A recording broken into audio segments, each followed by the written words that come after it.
The Legacy of Arab Islam in Africa, A Quest for Interreligious Dialogue by John Alembillah Azumah. Preface. Since the second half of the 20th century, interreligious dialogue between people of different faith traditions, especially between Christians and Muslims, has gained much currency. Without denying the fact that dialogue still means different things to different people, interreligious dialogue in general, and Christian-Muslim dialogue in particular, is seen as a move away from the mutual polemics, stereotyping, and prejudices that have plagued and have often been a source of numerous conflicts in past and present encounters between the two faith communities. The primary aim of dialogue, therefore, is to gain a better understanding of the other, and so do away with prejudices and stereotyping with the view of enhancing better relations and peaceful coexistence in a religiously pluralistic world. Countless international, regional, national, and local meetings, seminars, conferences, colloquia, etc., between people of different religious traditions and Christian and Muslims in particular, with the view of promoting interreligious dialogue, have now become the order of our times. I have had the privilege of attending quite a few of these interreligious conferences and gained a lot from them. One fact that is very apparent in all such interreligious, especially Christian-Muslim gatherings and discussions, is that contemporary interreligious relations are heavily colored and most often revolve on the axis of various historical events. To use the words of a participant at one such Christian-Muslim consultation, history is very much the mistress of our lives. We must take history very seriously if we are to look into the future. My own limited experience at Christian-Muslim dialogue consultations and conferences has led me to believe that history is more the mistress of contemporary Christian-Muslim relations than the holy scriptures of the respective communities, which are themselves heavily influenced and shaped by their own historical contexts. The call to take history seriously is therefore crucial if we are to understand, appreciate, and better deal with contemporary interreligious difficulties, tensions, and conflicts. Taking history seriously will also help us learn the necessary lessons from the historical encounters in charting a path for better relations in the future. This means that the documentation and interpretation of what actually happened in the past is more than just an academic exercise. In a sense, it is a sacred duty. There is no gainsaying that most academic and scientific researches in the social sciences have been carried out either to serve specific ideological interests or used by successive generations to serve such purposes with far-reaching disastrous consequences for human life and dignity.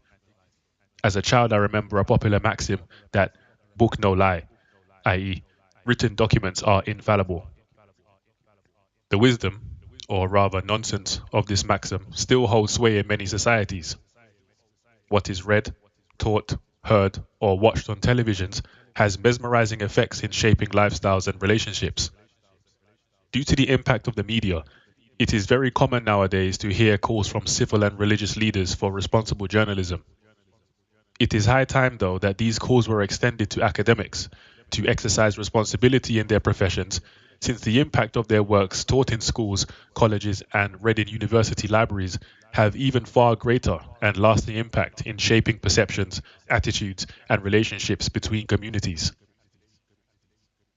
One of the greatest benefits of the post-colonial era with regard to interfaith relations in general and Christian-Muslim relations in particular is the emergence and dominance of literature, especially from the Western Christian side, aimed at presenting Islamic beliefs and Muslim history in a more positive and sympathetic light. This has been accomplished mainly through the study of Islamic beliefs and Muslim history through Muslim sources. Bernard Lewis, one of the most outstanding Western scholars of Islam in the 20th century, makes this submission in the following words. The scholarly student of Islam, especially if he is not a Muslim, studies Islam as a historical phenomenon, as a civilization with a long and distinguished record of achievement. The evidence he uses is that provided by Muslims, what they have said, written, and done in the course of the centuries. The approach of studying Islam through Muslim evidence therefore became the standard academic norm, especially in post-colonial Western discourse. This approach is not only obviously reasonable, but crucial in light of past experience, especially medieval Western European approaches. However, the focus on Muslim evidence needs to be critical. All scholarly students, and even more so non-Muslim students of Islam, should resist the temptation of treating Muslim evidence as sacrosanct or representing the whole truth. There are two main reasons for the need for a critical approach, quite apart from the fact that it is an essential part of every scholar's research. The first reason is that there is hardly any uniformity or consensus on most issues in Muslim sources. Muslims, like all other groups, have differed on many issues right from the very inception of Islam. This difference of opinions has to be acknowledged and respected by non-Muslim students. The second reason why Muslim evidence must be approached critically is that Muslims did not live and act out their history in isolation from non-Muslims. In fact, Islamic history from the beginning has been the constant interaction between Muslim and non-Muslim groups. For instance, in the first 3 centuries of Muslim history in the Middle East and North Africa, Muslims lived, interacted, and ruled over majority Christian communities. Similarly, in India, for a very long time, Muslims constituted a minority ruling class over an overwhelming Hindu population. The same is true of sub-Saharan Africa, where for nearly 13 centuries, Muslims lived with and acted out their history in the midst of overwhelming non-Muslim societies. In all these situations, the Islamic past cannot be adequately understood and appreciated if our attention is focused solely on Muslim evidence. The non-Muslim evidence is just as essential in any such academic research. Unfortunately, in the study of the Islamic past in postmodern Western academic discourse, non-Muslim scholars became preoccupied, if not obsessed, with Muslim evidence in the form of texts with little or no attempt either to acknowledge and respect the diversity of opinions within the Muslim sources themselves, or to take the non-Muslim point of view into consideration. This procedure has distorted local histories with resultant negative consequences on Muslim relations with non-Muslims in many non-Western societies. Some individual scholars have, for various reasons, even gone beyond acknowledging the merits and achievements of the Islamic dispensation to romanticizing and idealizing the Islamic past. Some of the reasons for this tendency, particularly in post-colonial Western discourse, may include the sense of inherited guilt about the colonial and missionary past. This past has since come under severe attack, especially in Third World post-colonial discourse in general and Muslim discourse in particular. Another reason could be the general spiritual disillusionment in modern Western society, which has led and continues to lead many Westerners to Islam as an alternative. The temptation in such situations is to look for or invent something with which to judge the failings of Western society. Not a few Western Islamicists in the post-colonial era have ended up converting to Islam. Whatever the reasons and motives for this tendency, it is my conviction that the present idealization of Islamic traditions and history is just as detrimental to Christian-Muslim dialogue at local, national, regional, and international levels as the past demonization. It is right to insist that we should desist from using modern standards as measuring rods in passing judgments on past generations, but it is equally vital that we do not allow modern sensibilities to lead us into calling spades big spoons or covering up and denying what past generations took pride in. But unfortunately, this is precisely what lies at the root of post-colonial Western liberal discourse on Islam. The bug of political correctness that has infected a large section of post-colonial Western society has in no small way vitiated a significant section of postmodern Western discourse on Islam. Hence, in the study of Islam in the West, the dominant convention is that a critical approach is reserved for the Christian past, but forbidden for the Muslim past. In this way, some Western scholars have allowed memories and guilt of their own histories to affect their invaluable discourse of other histories, which in turn has compromised interfaith relations at various localities, as this work will show from the African context. The focus on particular versions of the Muslim evidence with little or no regard to the diversity of Muslim opinions and the non-Muslim point of view is the approach that has dominated post-colonial discourse on Islam in sub-Saharan Africa. Commenting on the study of Islam in West Africa, David Robinson observes that the different Islamic realities and their validity have not been appreciated in the historical literature. Robinson goes on to point out features that distort the appreciation of the variety of Islamic practice and belief in West Africa. First, the literature has been dominated by an Orientalist approach, in which philological and theological training are paramount. The commentator typically knows Arabic in order to read the relevant indigenous literature. His task, as he moves from the center of the Islamic world to a periphery, such as West Africa, is to discern and recount the spread of Islam, and especially of Islamic orthodoxy, to the point where the peripheral region can be classed as a Dar al-Islam, the abode of Islam. In Robinson's view, the Orientalist bias is further strengthened as the commentators limited themselves, especially to the legitimizing documents of those who share their belief that the essential story is the progression of Islam and Islamic orthodoxy. The best case in point is the primary documentation created by the founders of the Sokoto Caliphate of northern Nigeria and the secondary reinforcement created in the last 30 years by Islamicists on the basis of the primary material. The result is a very strong received tradition, which makes it more difficult to reconstruct the history of religious practice in the late 18th and early 19th century Hausa land. Thus, we have a situation of Western scholarship not only constructing the history of Islam in West Africa from particular versions of the Muslim evidence, but even more crucially, taking sides with their proponents in vilifying opposing Muslim and non-Muslim versions. On this procedure, Muslims in Africa are categorized into learned and venal scholars, more orthodox and less orthodox, with representatives of the militant jihad traditions lauded and placed above the representatives of the pacifist and peaceful tradition. The net result is a romantic picture of the history of Islam, avoiding and sometimes denying such issues as the jihadist slaughter and massive enslavement of traditional African believers. On the basis of the distorted history, contemporary African Muslims in general, and Islamic radicals in particular, have come to regard and hanker for the militant jihadist tradition as the best representation of Islamic orthodoxy in Africa. Most African Muslims have even gone a step further by blaming Africa's socio-political, economic, and moral problems on Christian imperialism and recommend the adoption, if not imposition, of Arab Islam as a solution.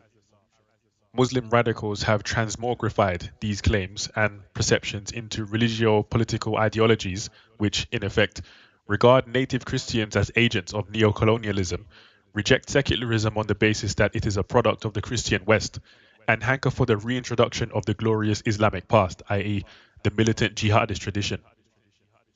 As long as these romantic perceptions continue to hold sway, the absolute and xenophobic claims of Muslim radicals would continue to gain currency at the popular level. The end result would not just be a predictable wave of Muslim-non-Muslim conflicts, but serious intra-Muslim conflicts. This situation is already gaining ground in the Sudan, Nigeria, and in lesser magnitudes in other parts of Africa. The main thrust of this work is an exploration of the way forward for sustainable interfaith dialogue in general and Muslim-non-Muslim dialogue in Africa in particular. In exploring the way forward for Muslim-non-Muslim dialogue in general and Muslim-Christian dialogue in particular, we realize that the historical legacies of both the Islamic and Christian traditions continue to play an important, in fact crucial role in contemporary interfaith relations in Africa. Crucial because contemporary African self-perception is very much colored and in most cases determined by these encounters. What this work seeks to do is to challenge the romantic perception of a glorious Islamic past by examining some important elements from that past from the non-Muslim African perspective. In Chapter 1, I offer a brief survey of the uneven-handed treatment of the Western Christian and Arab Islamic legacies in post-colonial discourse. I then go on to re-examine critically certain key themes in the Arab-Islamic encounter with Black Africa. These include the re-examination of the role of the indigenous African environment in conversions to Islam in Chapter 2, the 19th century jihad movements in West Africa, which have become the main source of inspiration and model examples for Muslims, the jihadist attitude and policies toward traditional African believers and indigenous culture, the excess or otherwise of jihadist rule in Chapter 3, and Muslim slavery, its religious and racial ideology, actual practice within and outside Africa, and slave conditions in Muslim lands. This is done in Chapter 4. It is my sincere conviction that honestly confronting and examining the jihad tradition and Muslim slavery in Africa is not in conflict with the genuine desire for interfaith dialogue. Rather, I share Bernard Lewis's concern that historians have a moral and professional obligation not to shirk the difficult issues and subjects that some people would place under a sort of taboo. not to submit to voluntary censorship, but to deal with these matters fairly, honestly, without apologetics, without polemic, and of course, competently. This is crucial because we live in a time when great efforts have been made and continue to be made to falsify the record of the past and to make history a tool of propaganda. When governments, religious movements, political parties, and sectional groups of every kind are busy rewriting history as they would wish it to have been, as they would like their followers to believe it was. For those who are unwilling to confront the past will be unable to understand the present and unfit to face the future.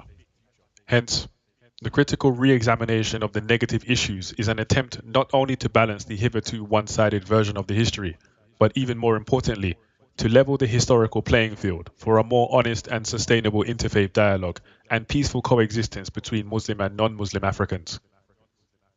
In this connection, Chapter 5 is an invitation and a challenge to all faith communities in general, and Muslims in particular, to reassess their inherited traditions critically. This critical faithfulness, in my opinion, is vital for sustainable interfaith dialogue.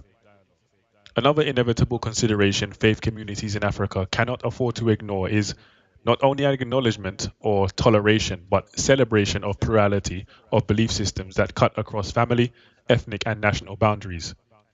It is in this spirit that Africans across religious boundaries are invited to affirm and celebrate what unites them, i.e., our common historical, cultural, and linguistic heritages, and eschew all forms of externally anchored racial and cultural chauvinism, be it from the West or Middle East. 1. A glance at post-colonial assessments of the Western Christian and Arab Islamic legacies in tropical Africa. Definition of the problem. Encounters between Africa and the Christian and Islamic civilizations and their corresponding legacies are crucial socio-religious and political loci for African self-perception. It is largely through the lenses of these encounters that the overwhelming majority of Africans now perceive themselves as individuals, families, communities, and nations, encounter one another and others, and are perceived and encountered by others. The main components of the socio-political and religious configuration of present-day sub-Saharan Africa are, first, the indigenous African traditions from which Africans encountered the incoming traditions of Islam and Christianity. Second, the Arab Islamic tradition in its varied orientations. And third, the Western Christian traditions in their various denominational strands. Africans share these different and most often competitive religio-political traditions from the family, ethnic to national levels. Throughout sub-Saharan Africa, therefore, people, in one way or another, have to live and relate with others from different religious persuasions, either as relatives, neighbors, or fellow citizens. These relations and encounters have been, on the whole, peaceful and harmonious, but have in some instances during the post-colonial period been causes for concern. The raging civil war between the Arab-Islamic-dominated northern Sudan and the largely Christian traditionalist southerners, the sporadic violence between different religious groups, mainly Christians and Muslims, in northern Nigeria, and a host of other intra-religious conflicts throughout most of sub-Saharan Africa bear testimony to this unease. Thus, ordinary Africans, traditional authorities, political and religious leaders are now having to work for what they have hitherto taken for granted, i.e., peaceful and harmonious relations between people of different religious traditions. Certainly, there are underlying socio-political and economic explanations for these conflicts.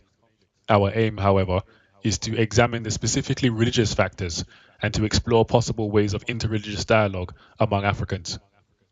Working on the premise that present realities cannot be understood in isolation from past encounters, we considered a survey of post-colonial perceptions of Africa's encounters with Arab, Islamic, and Western Christian dispensations.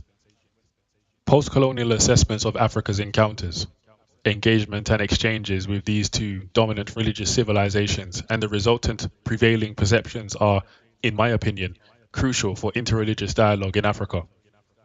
This is more so for African Muslim-Christian dialogue, and is crucial because contemporary African Muslim and Christian self-perception, directly and indirectly, derive from and are heavily influenced, if not determined by, these encounters and especially the way the legacies of the encounters are now perceived primarily by African Muslims and Christians, and also by traditional and other faith communities. The general post-colonial African elite opinion is that the African human, material, and cultural heritage has been undermined and subverted by the Christian West through such encounters as the slave trade, missionary activities, and colonialism. The Christian West's involvement in the slave trade, missionary activities, and its attitudes towards indigenous Africans and their traditional heritages have been subjected to critical scrutiny, to put it mildly, by Africans and Westerners alike. Western Christianity has been generally, and rightly, and one may add wrongly, viewed as a foreign, white, colonial, imperial, and former slave master's religion. The logical conclusion of this is either to reject it outright or to adapt it to suit the cultural, historical, and contemporary context of Africa. Consequently, scores of works by Christians, Muslims, and African cultural revivalists have arisen aimed at addressing and redressing the mishaps, if not mischief, this historical encounter through the African eyes. The main aim has been to vindicate, retrieve, reassert, and celebrate African heritage and identity, whatever that means. In line with this trend, Christian churches embarked upon what was called a theology of decolonization, primarily to de-Westernize Christianity and reassert the selfhood of the church in Africa. Mission boards in Europe and America were seen as exercising religious imperialism, just as their home governments exercised political imperialism. The All Africa Conference of Churches, AACC, met in 1974 and passed a moratorium on all Western missionary assistance. The critical view of the Christian tradition in Africa characterizes post-colonial African Christian thought as primarily concerned with the appreciation, retrieval, and reinstatement of the African heritage and identity. In other words, the dominant trend in post-colonial African Christian thinking has been, on one hand, to de-Westernize the Christian tradition, and on the other, to Africanize it as much as possible. This trend became variously characterized in post-colonial African Christian thought as Africanization, indigenization, contextualization, translation, or inculturation, all with the aim of claiming a place for and asserting an African identity within mainstream Christian thinking. Liturgical manifestations of the same trend are represented in the African independent churches, i.e., indigenously initiated and led churches which, in their beliefs, worship, and organizational structures, give precedence to local materials over foreign ones. In addition to these, there is also liberation theology, which has become the hallmark of Black Christian thinking, especially in North America and South Africa. This trend is aimed at confronting white supremacy from within the Christian tradition and seeking socio-political justice for oppressed blacks who have been victims of racial and cultural discrimination. In our opinion, these assessments come about mainly due to the fact that the Western Christian legacy has been examined from the Western, Christian, and African, Christian and non-Christian, perspectives. On the other hand, it appears the Arab Islamic dispensation has been subjected to an entirely different methodological analysis, resulting in different and indeed contrary perceptions holding sway in post-colonial assessments of Black African encounters with the Arab Islamic tradition. These perceptions include claims that Islam, in contrast to Christianity, is an African religion or has been more in tune with the African personality and heritage than its Western Christian rival. This view had its most influential proponent in the person of E.W. Blyden, a celebrated 19th century Black spokesman. Blyden, an African-American missionary of the Presbyterian tradition, became, quite understandably, highly critical of the Christian tradition in Western European and American hands and how it was used to undermine and destroy African cultural heritage. In Blyden's view, Western Christianity instilled servility, docility, and dependence in the African in order to promote white domination.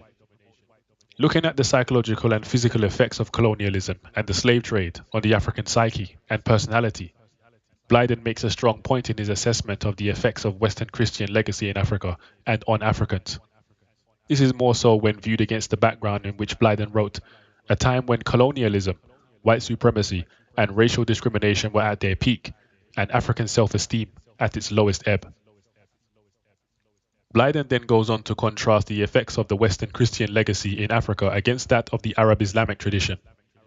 The effects of Arab Islam upon the African, on the other hand, Blyden contended, inspired new spiritual feelings to which they had before been utter strangers, and strengthened and hastened certain tendencies to independence and self-reliance which were already at work. Blyden contends further that local institutions were not destroyed by the Arab influence introduced.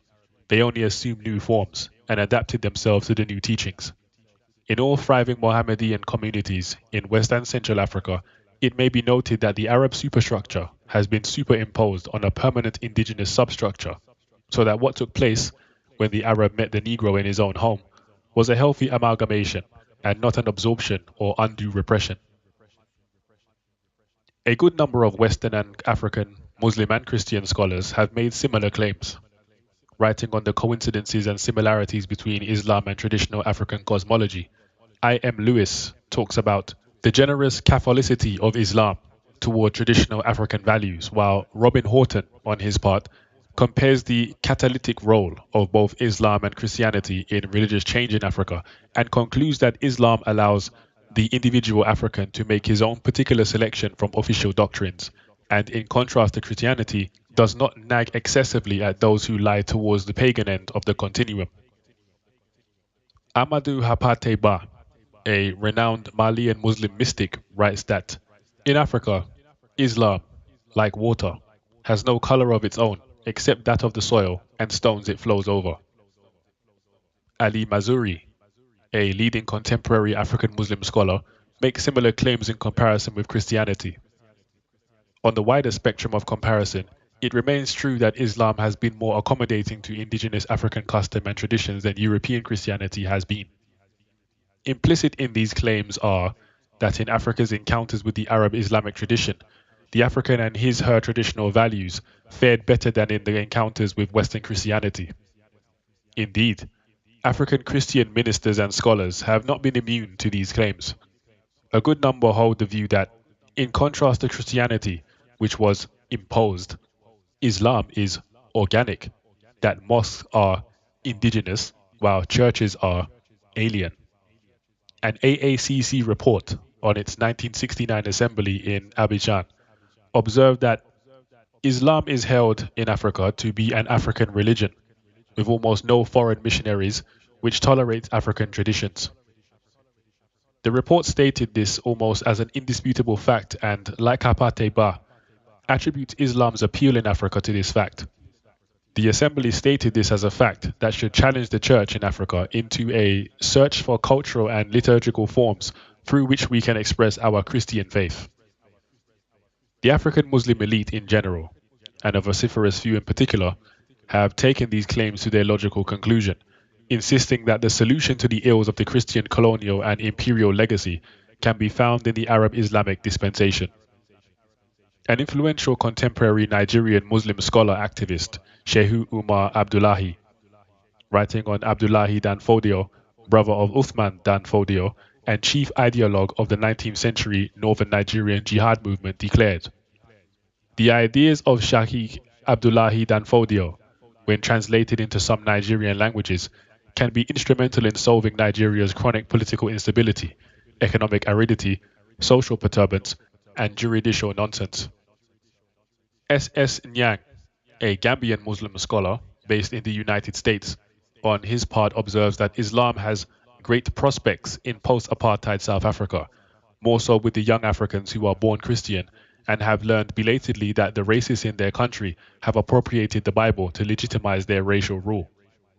What Nyang is suggesting here is that, as a consequence of the evils of Christian apartheid, young South African Christians are going to become disillusioned with Christianity and start converting to Islam, which will provide them with answers and solutions.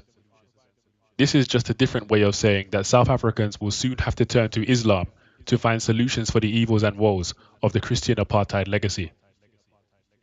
At an Islamic conference in Abuja, Nigeria, in 1989, scores of African Muslim scholars and activists decried Western cultural and ideological influences, and in a resolution lamented Africa's predicament as the object of imperial plunder and serving as a theatre for Europeans to fight proxy wars, and of being a dumping ground for cultural and ideological ideas. However, the participants resolved to encourage the teaching of Arabic as the lingua franca of the continent and to struggle to reinstate the application of the Sharia. In other words, what the participants came out with from the Abuja conference, after having diagnosed the cause of Africa's illness as Christian imperialism, was a prescription in the form of Arab Islam. Christian imperialism was the problem, and an adoption, indeed enforcement, of Arab Islam the solution.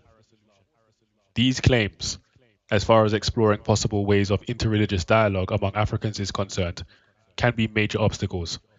This is particularly so because, apart from the fact that some of the claims simply do not fit with the fact of the historical encounters, the absolute claims made in relation to the role of Arab Islam in Africa's future effectively leave no room for dialogue. But what is even more important is that the claims made for the role of Arab Islam in Africa's future are based on perceptions of its track record in Africa's past. Hence, it is our considered opinion that a critical reprisal of prevailing perception of the Islamic past in Africa is crucial for any sustainable dialogue between Muslims and non-Muslim Africans in general, and African Muslim Christian dialogue in particular. A critique of prevailing approaches and perceptions.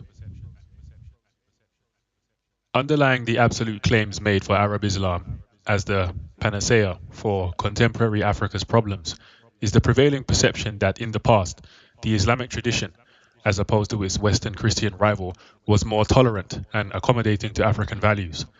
Another perception is that Africans fared better under Islamic systems, most notably the jihadist rule in the 19th century in northern Nigeria, as compared to pagan and Western Christian systems, i.e., traditional African and Western colonial rules respectively. The Arab Islamic past is seen as a golden age in Africa that is hankered for and must be rediscovered. Out of the 1989 Abuja conference, the Islam in Africa organization was set up, and part of the preamble to its charter speaks of the participants at the conference being determined to sustain the momentum of global Islamic resurgence and further encourage cooperation, understanding, and the brotherhood of the Ummah, and desirous of forging a common front to unite the Ummah with the view of facing the common enemies, the imperialist and Zionist forces of domination and secularization, illiteracy, poverty, and degradation, and to rediscover and reinstate Africa's glorious Islamic past. It must be said that the criticisms of Western Christian legacy in Africa is, broadly speaking, valid. On the part of the Arab Islamic legacy, it will be made clear in the course of this work. There can be no disputing the fact that African Muslim practices are replete with indigenous African elements. However, what we are not sure of is whether the initiative can be attributed to the generosity and flexibility of Arab Islam. And again, can it be said that the amalgamation between Arab Islamic and African elements was all healthy and that there was no undue repression? It is clear from the foregoing quotations that such claims are advanced with the aim to grant Islam in Africa the capacity for tolerance and adaptation which such scholars refuse to begrudge Christianity. In other words, the primary aim of discourses that speak of the Arab Islamic tradition's flexibility and generosity toward African elements is to demonstrate how inflexible and uncompromising the Christian tradition has been. The bottom line of such arguments is to demonstrate that Arab Islam, in contrast to Western Christianity, has not undermined the African heritage. These irresistible comparisons are clear from all the above quotations. The comparisons and their resultant impressions also contributed to the call by the Abidjan General Assembly of the All Africa Conference of Churches in its report for Christian churches to embark on a program of de-Westernizing and Africanizing Christianity. What is interesting, though, is that beyond being used as a gauge against Christianity, the repeated references to the presence of indigenous elements in African Muslim practices has little, if anything, to do with any appreciation of the elements themselves. On the contrary, most African Muslim scholars and activists who talk about rediscovering and reinstating the glorious Islamic past do not have any place for traditional values in Islam and regard indigenous African elements as one of the principal obstacles to their program of Islamization. Ibrahim Sulaiman, a widely respected northern Nigerian Muslim scholar activist, describes indigenous customs as reprehensible and evil, and states elsewhere that, indeed, Islam does not accept that people should have customs or traditions other than religious ones. For if Allah's way is a comprehensive way of life, what is there for custom and tradition? S.S. Nyang writes approvingly about the two processes of detraditionalization and Islamization during the jihad campaigns, where successes of Muslims in many areas of the West Sudan led to a general destruction of the traditional cults and the emasculation of the old aristocracy. Nyang then, in near disillusionment, draws attention to the European intervention at the time and wonders what would have happened had Europe's expansion into other areas of the world been delayed for a century or more. In other words, Europe is blamed for interrupting and preventing Islam from accomplishing a noble task. Ali Mazuri, on his part, views trends of reviving indigenous African culture as a threat to Islam comparable to secularism, albeit a lesser threat. Similarly, some Western observers tended to refer to the presence of indigenous African elements in African Muslim practice in order to show how pure, original, normative, and orthodox Islam has been mixed, corrupted, and contaminated by African pagan elements. Vincent Montiel, for instance, spoke of Islam noir as la contamination religieuse, whereby fetish and animist African practices are combined with Islamic ones. H.J. Fisher, to take another example, propounds a three-stage model of conversion to Islam in Africa, which include quarantine and mixing stages. In quarantine stage, Fisher writes, the faith is represented by newcomers, traders, perhaps from North Africa, or refugees, or clerics. Orthodoxy is relatively secure because there are no converts and thus no one to bring into Muslim community heterodox beliefs and observances drawn from his or her non-Muslim past. And sooner or later, as local people converted in increasing numbers, the stage of mixing succeeded, in which people combined the profession of Islam with many pagan survivals. Fisher's point is clear. African elements in Islam did not come about through a deliberate process of appreciation and appropriation on the part of, if you like, Muslim missionaries. In fact, it was an unwelcome introduction of heterodox beliefs into orthodox Islam, brought about by neophytes. Fisher's third stage of conversion is the reform stage of the jihad movements, during which time orthodoxy is restored. Therefore, local converts to Islam in Africa carried their pagan survivals into their new religion despite, and indeed in contravention of, orthodox Islam. It is this apparent fundamental incongruity that Muslim reformers in Africa were quick to exploit, and so swords of orthodoxy were drawn during the jihad periods with the view of purging Islam of such aberrations. For the Islamic regime explicitly forbids, quite apart from refusing to recognize, involvement in African traditional religious customs. It consigns these customs to the sphere of unclean things. Doctrinally, they qualify for jihad. The 18th and 19th century jihad movements and the policies and attitudes of the jihadists towards traditional believers and indigenous African elements, as will be demonstrated in Chapter 3, belie claims that Islam, or rather Orthodox Islam, is generous towards old Africa.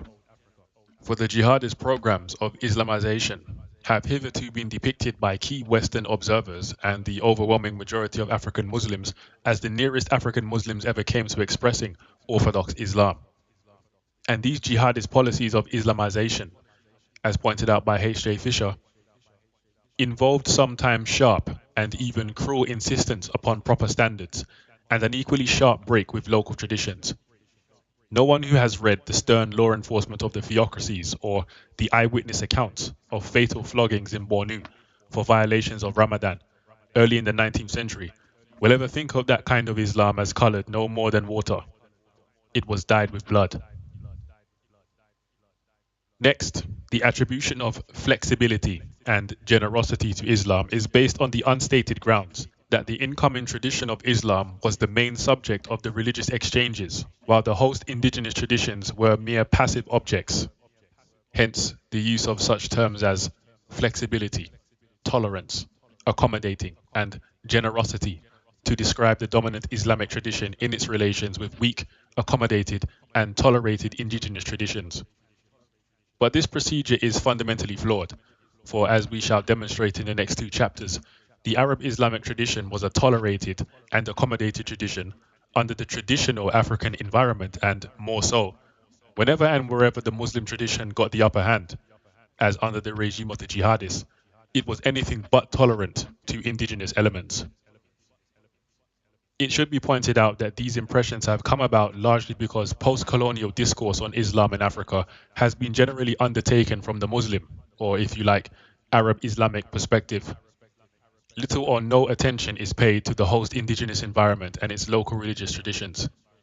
This is particularly so in post-colonial discourse on the legacy of the jihad movements, where the focus tended to be more on what, in theory, is supposed or claimed to be normative Islam, as opposed to the dynamics of the exchanges that took place in practice.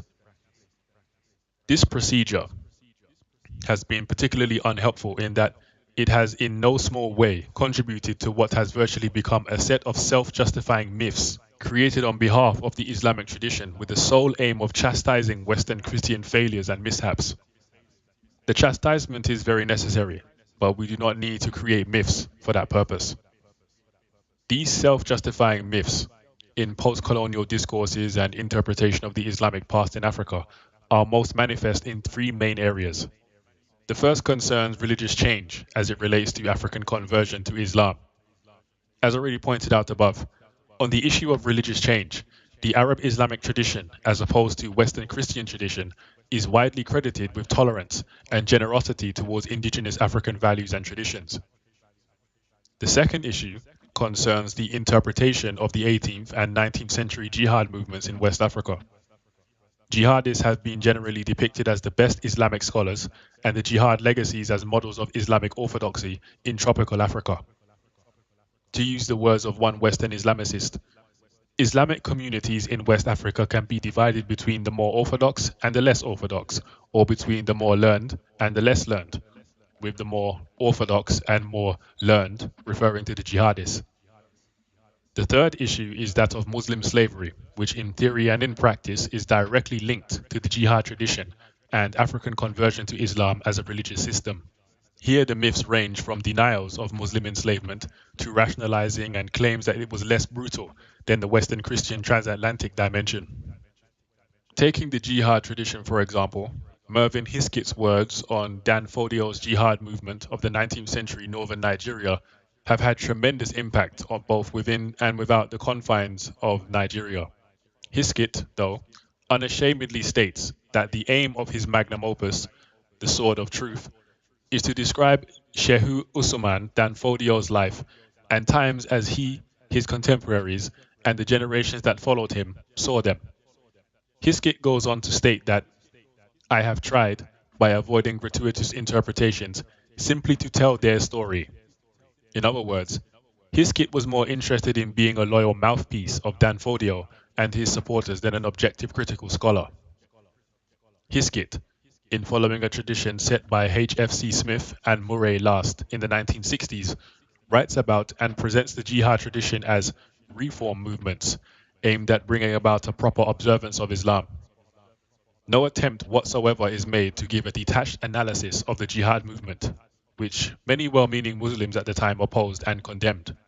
Indeed, Hiskett's Sword of Truth could not have been better written by Dan Fodio himself. Hiskett joins the jihadists in calling those Muslims who opposed it vino, or corrupt scholars, and, as the title of the book indicates, regarded the jihadist story as the truth. What we have in the Sword of Truth, in effect, is not even the Muslim view, but a factional, albeit triumphant, Muslim view. The views of Muslims and non-Muslims who challenge the truth of the jihadists and suffer the pain of the sword are simply ignored. In what appears to be a complete academic U-turn, and in near disillusionment, nearly a quarter of a century after first writing The Sword of Truth, Hiskett, in a preface to the second edition of his book, acknowledges, if not apologizes for, giving a one-sided Muslim view of the events in his book. Hiskett admits that, in the histories of the jihad movements hitherto written, The non-Muslim, pagan point of view has been left largely untold. The brutality and intolerance of all jihad of the sword, and especially that of the 19th century Western Sudan, has been veiled by an assumption of moral righteousness based on the Muslim claim of divine revelation and a written law that leaves no place for an approach from the point of view of the victims. The stark intransigence of this stance has not diminished over the generations. Hiskett goes on to add that, inasmuch as the original edition of The Sword of Truth, in its desire to present the reformer's point of view, seems tacitly to accept and even approve such a stance, it surely falls short of true objectivity. Hiskett tries to redress the situation in his new preface. Thus, in his own words, he is attempting, in the new preface, to set such imbalances to rights by drawing on the downside of the reform movement and the jihad to which it gave rise. It will also draw attention to the heritage of Muslim fundamentalist absolutism, for which, as is now evident, these events have become a source of inspiration and an admired exemplar. Uthman Danfodio has become, to many an African Muslim, a cult figure and a hero to be revered and emulated beyond the Nigerian and the West African context. An East African Muslim intellectual referred to him as one of the greatest dais or missionaries in Africa.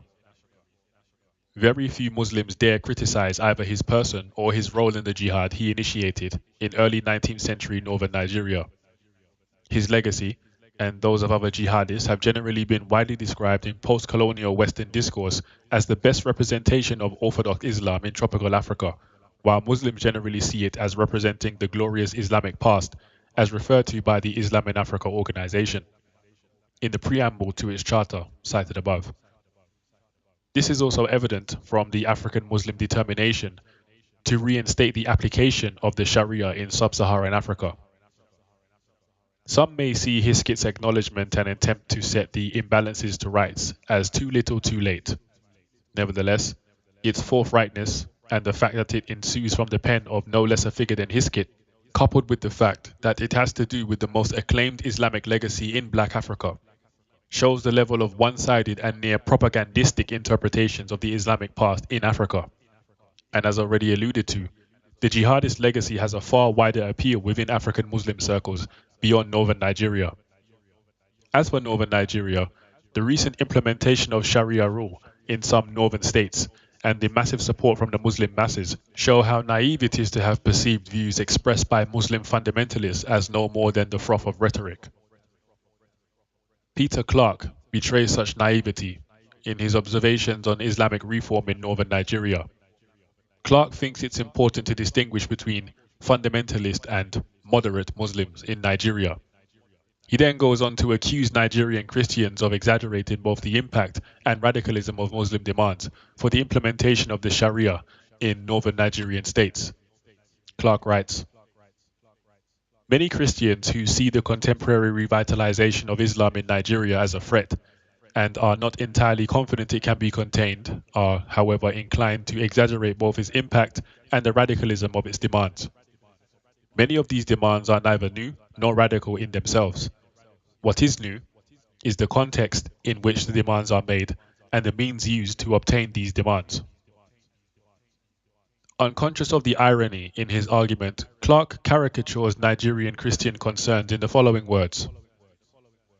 "To them, we are addressing the resurgence of the old militant Islam in a new guise, determined to finish the work begun by the jihadists of the early 19th century by dipping the Quran in the Atlantic Ocean." So, on the one hand, Clark does not think Muslim demands for the implementation of Sharia is new, and on the other hand, he accuses Christians of exaggeration when they regard such demands as a resurgence of the jihadist brand of Islam. As pointed out above, Nigerian Muslim activists who clamored for the implementation of the Sharia have explicitly stated that they see the jihadist brand of Islam as a model. Indeed, Hiskett argues that the jihadist model appeals to contemporary African Muslims, whether the Muslims involved came to Islam as a result of 19th century reformist ardor or were drawn in less spectacularly by slower influences during the colonial period. He then cautions against people who are always too keen to draw a sharp line between fundamentalist and moderate Muslims, in that when it comes to Muslim attitudes to things non-Islamic or Muslim non-Muslim relations, the difference between fundamentalist and moderate Muslims in northern Nigeria, and one may even say not northern Nigeria alone, rest more in the intensity of their respective brands of rhetoric rather than profound differences in aims and aspirations.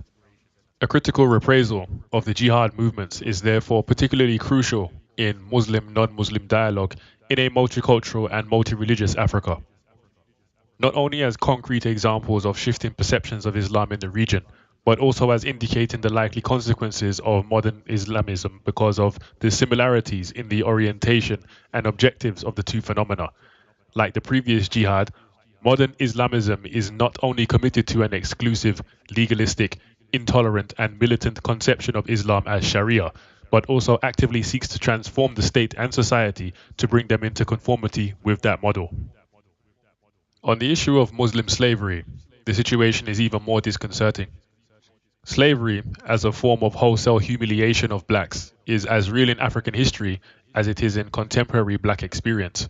Hence, since the beginning of the 20th century, slavery became quite understandably the concern, if not preoccupation, of numerous renowned academics, both blacks and whites, in any analysis of the black African encounter with the Christian West.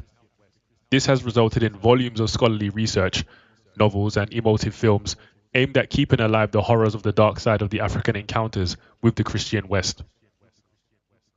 By contrast, despite the historical fact that the Arab Islamic dimension of the enslavement of blacks predates and postdates the Western Christian dimension by centuries, right from the inception of Islam in the 7th century well into the present day, as will be shown in chapter 4.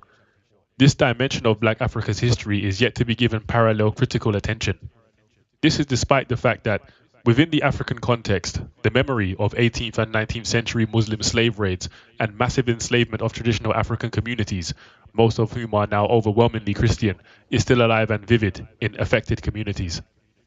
Writing on the impact of the Fulani Jihad on traditional peoples of the middle part of Nigeria, D.S. Gilliland notes that references to slave raids carried out by the Fulani remained a lingering issue among traditional people, and goes on to lament that so little reporting has been done on this dark side of Nigerian Islam. For various reasons, the Arab Islamic dimension of the enslavement of Africans within the African context has been swept under the carpet and generally explained away by most Western Islamicists, treated by historians, sociologists, anthropologists, and economists as an African rather than Muslim phenomenon, while Muslim scholars either deny the religious and Islamic motivation for Muslim slavery or, in some cases, deny Muslim involvement altogether. J.S. Trimmingham, a stalwart in post-colonial discourse on Islam in Africa, throughout his invaluable works makes no more than incidental references to slaves, slavery, slave trade, and slave raiding carried out by Muslims. Trimmingham, however, points out in a footnote that slavery, within the Ethiopian context, is such an unfortunate issue that the writer has been careful to avoid overstressing the part played in it by Muslims, who were its chief agents. Trimmingham's carefulness not to stress the Muslim involvement, despite the fact that they were the chief, but by no means the only agents of the slave trade in most parts of Africa, as will be demonstrated in chapter 4, and that he could only state such a fact in a footnote, succinctly sums up the post-colonial treatment of the subject of Muslim slavery. Most modern scholars, African and Western, who had the courage even to make incidental references to slavery within the Islamic context, most often than not are quick to contrast its lesser scale and lesser cruelty with its transatlantic counterpart, almost always ending with the impression that Muslim slavery was mild and idyllic. Mervyn Hiskett is another key Islamicist who not only shied away from discussing Muslim involvement in enslavement within the Sokoto Caliphate, the largest slave-owning community in modern Africa, but in some cases has sought to downplay, if not deny it altogether. In his Sword of Truth, Hiskett makes no reference whatsoever to the massive raiding of neighboring traditional African and in some cases Muslim communities, which became well-organized activities of the jihadists. On the contrary, he makes the bizarre suggestion that the jihadists were some sort of abolitionists in Hausa land. In another instance, Hiskett claims that A tiny minority of the total Muslim population actively practiced slave raiding in West Africa and characteristically quickly contrast the chattel slavery of the American trade, in which slaves were treated as if they were not human at all, with Islamic domestic slavery, in which slaves were treated as members of the family. Meanwhile, local sources belonging to the generation of the Muslim slavers depict Muslim raids and enslavement of pagans in triumphalist tones. A Hausa praise song talks of one such notorious Muslim slaver of 19th century Hausa land, Masaba, in the following terms. Mahaman Saba, man of fine character, chief who has no equal. Whoever discovers him will praise him Masaba. Desirers of gowns and cowries, let them come. All is to be obtained here from Masaba. He who desires a slave girl or horses, let him speak. Let them come and obtain them here from Masaba. Even if you go as far as Egypt, a chief like him you will not find. There is only Masaba, burner of pagan villages. There and then, there is none like Masaba, the mighty Masaba. Peter Clark, in his West Africa and Islam, similarly makes no more than incidental references to slaves, with nothing to say on the massive Muslim slave raiding, slave holdings, and slave trade in the sub-region. Indeed, the terms slave or slavery are not in the index of the book. Meanwhile, the same author in his book, West Africa and Christianity, has whole sections and critical references to the transatlantic dimension of the slave trade. This is a very typical example of the uneven-handedness and blatant cover-ups in the subject of slavery in Black African encounters with the Arab Islamic tradition. As can be seen from the above, neither Hiskett nor Clark can claim that they did not know the practice was widespread and indeed endemic in Muslim societies. They simply chose to cover it up, thereby contributing to the self-righteous stance of contemporary radical African Muslim activists. Some well-placed African Muslim scholars, on their part, colorfully document the cruel effects of Western Christian slavery on Black Africans, but say next to nothing about the Arab Islamic dimension, sometimes even denying it altogether.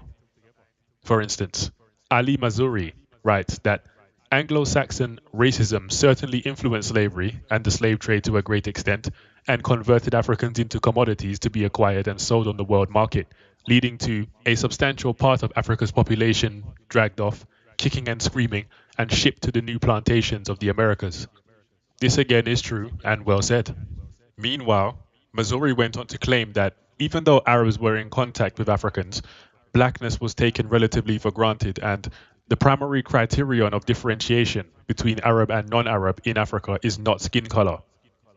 Thus, Missouri denies racial prejudice in Arab relations with blacks and, what is even more surprising, says nothing about Arab Muslim enslavement of Africans both along the East African coast and in the Arab world. Mazuri's denial and silence is particularly surprising since he hails from East Africa, where Arab Muslim enslavement of and racial prejudice towards Africans is a well-known fact. Ibrahim Suleiman disingenuously characterizes the large slave farms that existed in the 19th century Sokoto Caliphate as agricultural colonies for the war captive. War captives indeed. To others, the negligible social, political, and religious impact of the black diaspora in the Middle East and North Africa as compared to the Americas is proof that the trans-Saharan slave trade removed fewer Negroes than the Atlantic trade, and that its effect on the black African population was relatively minor. As far as some Arab Muslim scholars are concerned, the whole issue of Arab enslavement of Africans is a mischievous myth. One such scholar makes the following fantastic claim. I had the opportunity once to have a look into slave trade dealings in Zanzibar, and to my great surprise I did not find a single Arab name in the list of the major financiers and traders, which included hundreds of French, Indian, and Portuguese names. Other scholars who have studied slavery in Muslim Africa have sought to portray it as African rather than Muslim or Islamic.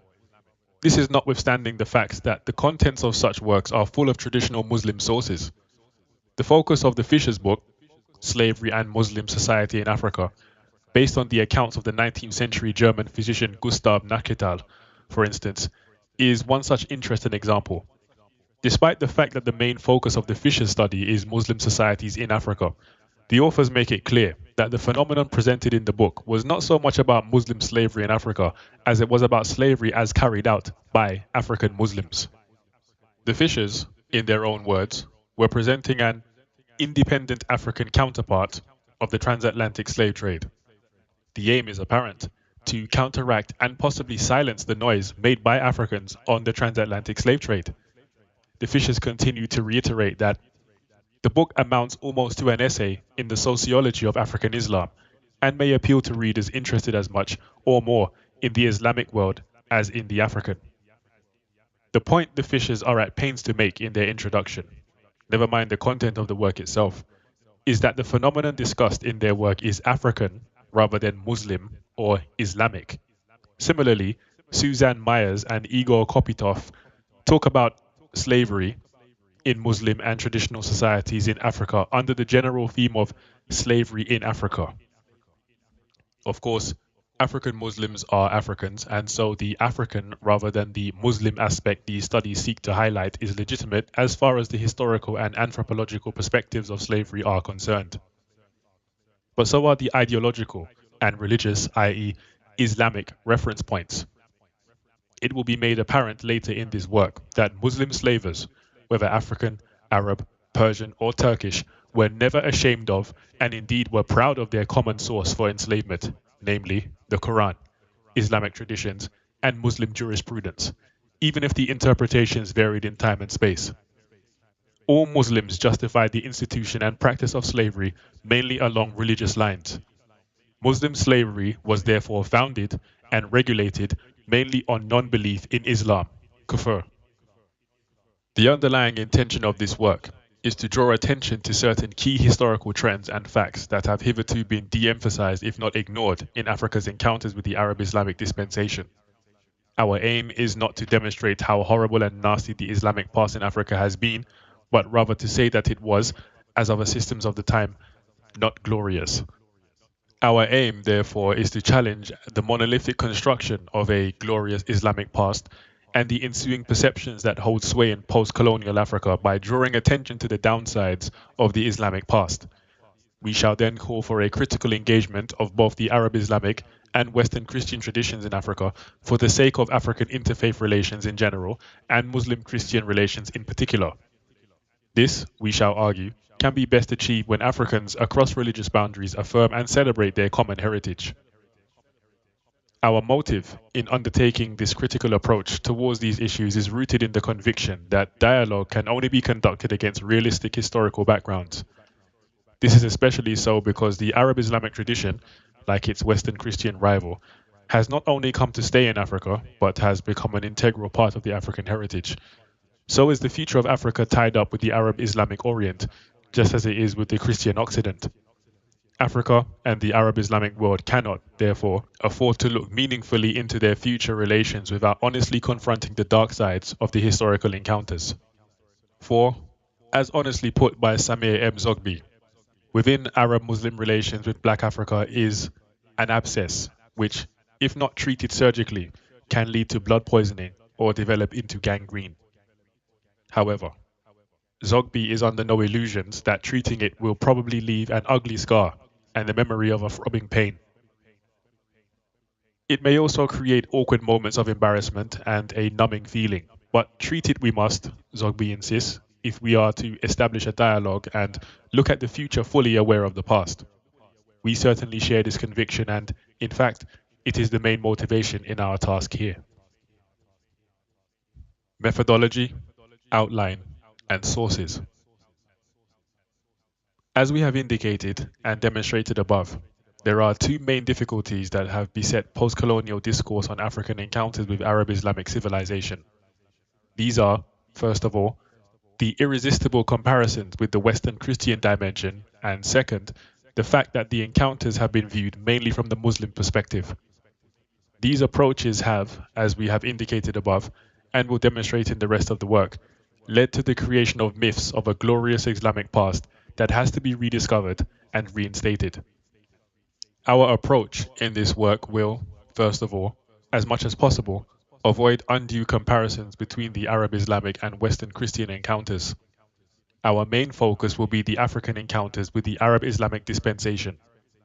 This, in our view, is important because if a more realistic picture of the African encounters with the Arab-Islamic dispensation is to be painted, then it must be done in its own right, not under the shadows of the Christian West. This does not mean that we will not occasionally draw attention to parallels or contrasts from the encounters with the Christian West, as and when we think it will help clarify or reinforce a particular point we are making. Second, we are seeking to examine the African encounters with the Arab Islamic dispensation from an African perspective. In contrast to the mistaken presentation of a factional Muslim view as an inside African perspective, we will present, in what can only be a preliminary attempt, the non-Muslim, pagan point of view, which has hitherto been left largely untold. Thus, contrary to the old procedure whereby traditional African values have been assessed from the lenses of the Arab Islamic tradition, our approach is to reverse that procedure by examining Arab Islam through the lenses of the traditional African and his or her cultural heritage. In our opinion, the non-Muslim perspective is vital not only for the sake of historical balance, but also for interreligious dialogue in contemporary Africa. The term Islam, as used in this work, refers to historical Islam as it was perceived, lived, and transmitted through the words and deeds of Muslims in their encounters with Black Africa, rather than scriptural or text-based Islam. Thus, while we will, in some instances, refer to theoretical, doctrinal, and philosophical arguments relating to Muslim beliefs and practices, this will not be our primary concern. Also, the term Arab Islam is used in this context to highlight the Arab, and therefore non-African, origin and orientation of the Islamic religious tradition. For as Ismail al-Faruqi, rightly described by Kenneth Cragg as vigorously representative of Islam, observes, it was Arabism that spread out of the Arabian Peninsula to other parts of the world, however mastered and guided by Islam in every respect. This is crucial, in our view, for a critical African reprisal and appropriation of the Islamic tradition within a pluralistic African context. The basic thrust of our work is an analysis of interpretations and the resultant perceptions mentioned above. It is not a historical and chronological narration of events. Hence, even though we will definitely have to highlight some key aspects of the historical narrative to account for the analysis, we shall not concern ourselves with historical details.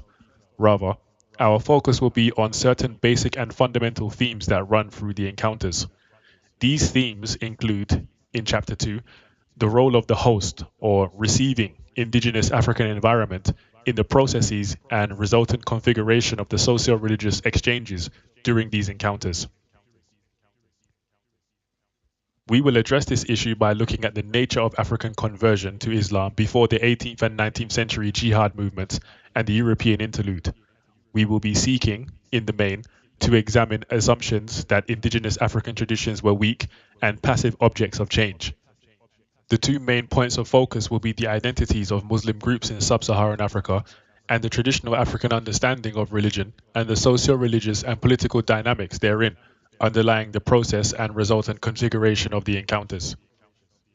The second theme, to be examined in Chapter 3, is a continuation of the first, namely the jihadist response or reaction to the first phase of the exchanges. Here our main aim will be the evaluation of post-colonial interpretations and presentations of the jihad movements. We will question, among other notions, the general perception that the jihad movements were reform movements, and therefore a largely, if not wholly, intra-Muslim conflict. We will assess the legacies of the jihad movements and the success or otherwise of their programs. This will be done by highlighting some of the major jihad movements and the works of jihadists such as Uthman Dan Fodio and Al-Hajj Umar Tal of the Senegambian region.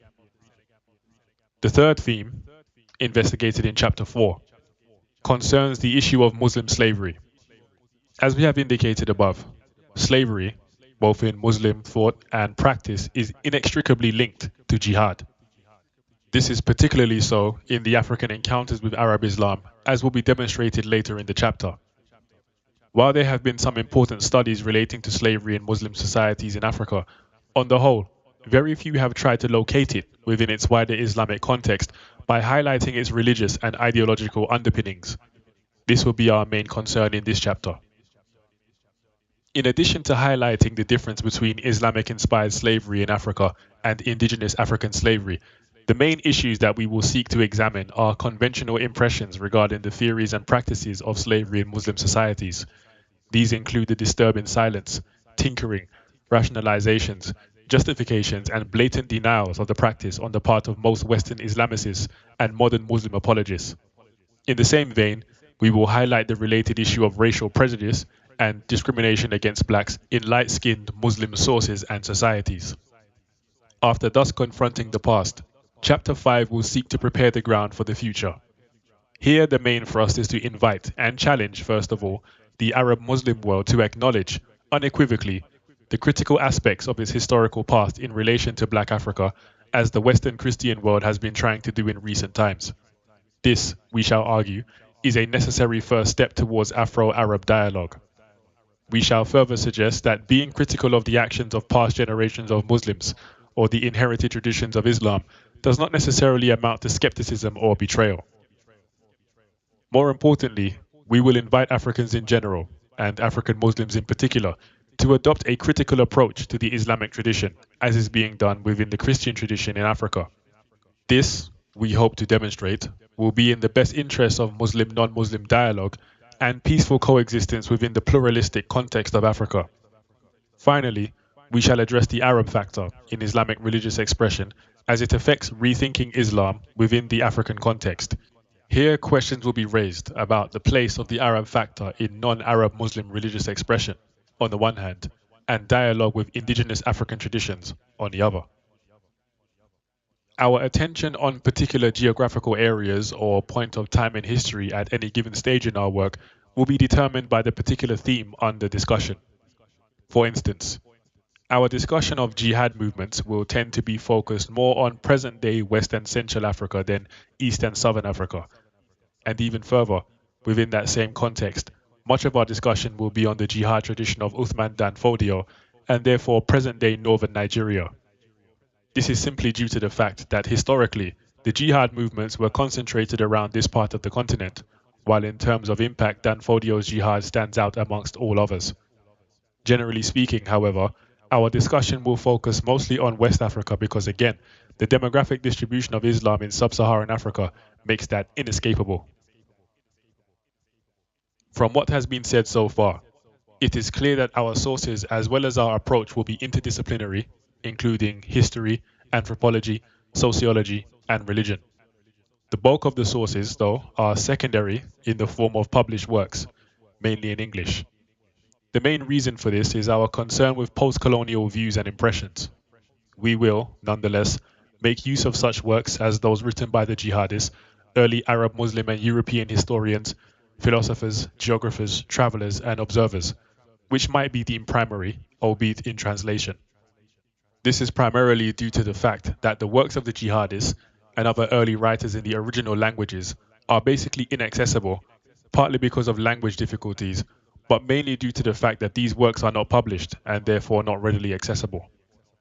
Now, we are fully aware that some of the sources we shall refer to in this work will be seen by some as questionable because their authors have, for various reasons, been generally typecast in post-colonial Western discourse for expressing critical views on certain aspects of Islamic history and Muslim activities. So, a kind of academic canon has been established on Islamic history in general and Islam in Africa in particular.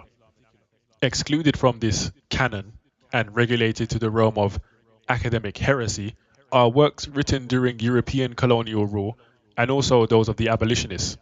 In fact, I was at one point warned by one of my professors to be careful in referring to J.S. Tremingham because his views have come under serious criticism. But as we have just shown in this chapter, those who set themselves the task of correcting the biased views of earlier writers have themselves been guilty of the sin of which they accuse these early observers. So we will cite these works as and when we think necessary, without any apologies whatsoever. We do this fully aware of the fact that the task we have set for ourselves here is likely to be viewed by some as a kind of academic heresy. We would rather that people challenge our conclusions, or even contradict them on the basis of evidence and fact, than what we see as sheer academic fundamentalism and intolerance, so typical of postmodern Western liberal thought. Another possible criticism is that it is not the business of a non-Muslim like myself to tell African Muslims what they ought or ought not to do with their religious heritage. Our response to such a charge is twofold. First of all, Islam addresses non-Muslims in its scriptures and has directly affected them in its history, so that they cannot afford to remain silent or indifferent to its discourse. In other words, both the universal claims of Islam and its course in history have directly impacted on non-Muslims so much that its legacy cannot be claimed by Muslims alone. In fact, any such claim from African Muslims would be as absurd as saying that African Muslims have no right to partake in discourses related to European colonialism because it is a Christian affair. Second, contemporary Islamic discourse addresses non-Muslims as well as Muslims, and its course in the future is bound to affect them. This is more so in the face of Muslim insistence that Islam is not a private religious affair, but a complete way of life, covering such areas as political and legal spheres of public life that affect Muslims and non-Muslims alike. These claims are particularly important within the African multi-religious and ethno-linguistic context, where Muslims and non-Muslims are not only full-fledged nationals, but also belong to the same ethnic and linguistic groups, and even family relations. In such a situation, the non-Muslim perspective of things Islamic is just as vital for interreligious dialogue as Muslim perspective on things non-Islamic.